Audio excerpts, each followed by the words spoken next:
the glass walls of the executive floor had always represented years of hard-earned success. For 15 years, I had led the biggest acquisitions at Vance Holdings, earning a reputation as the woman who never lost a negotiation. My work spoke louder than any title, and with less than 48 hours left before closing a $3 billion merger with Harrison Vance, everything was finally in place. I stood reviewing the final contract when the conference room doors burst open.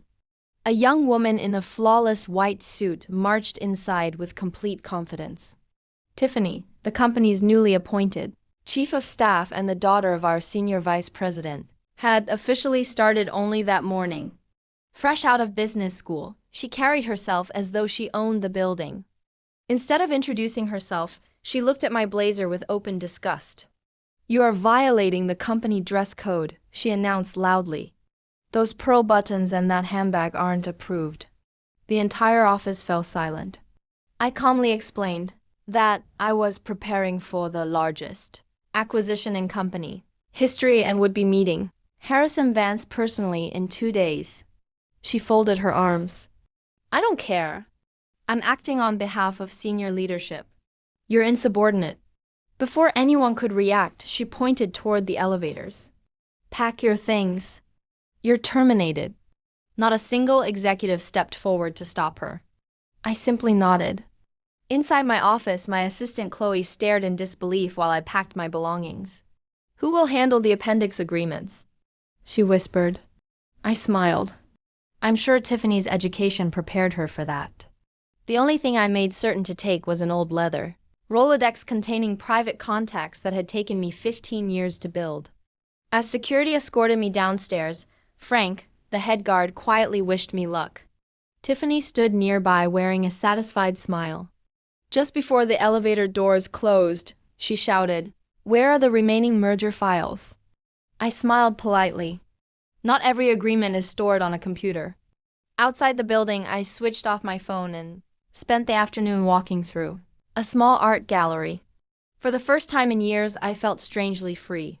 When I turned my phone back on that evening, it exploded with missed calls. Chloe had sent over 30 messages.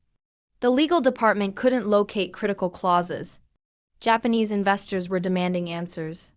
Harrison Vance's office refused to continue discussions without me.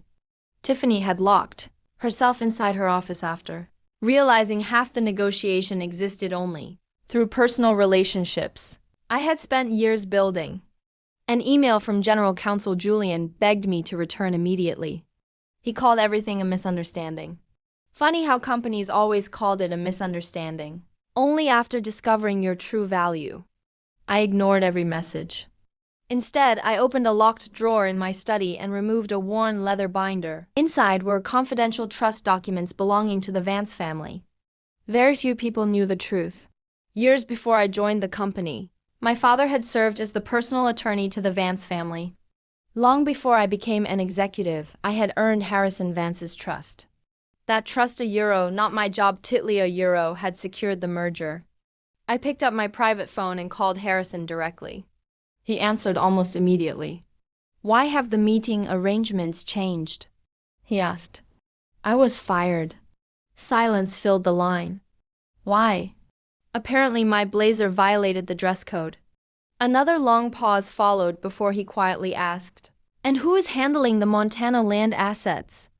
"The new chief of staff believes the digital files are enough." Harrison laughed once. It wasn't amusement. It was disappointment. "The algorithm will recommend selling my grandfather's protected property," he said. "No one except you understands those agreements."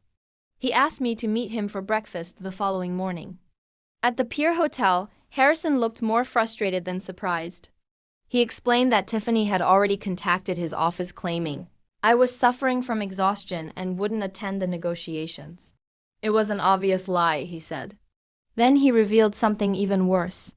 Because the company failed to disclose my dismissal before closing, they had violated the key person clause written into the merger agreement.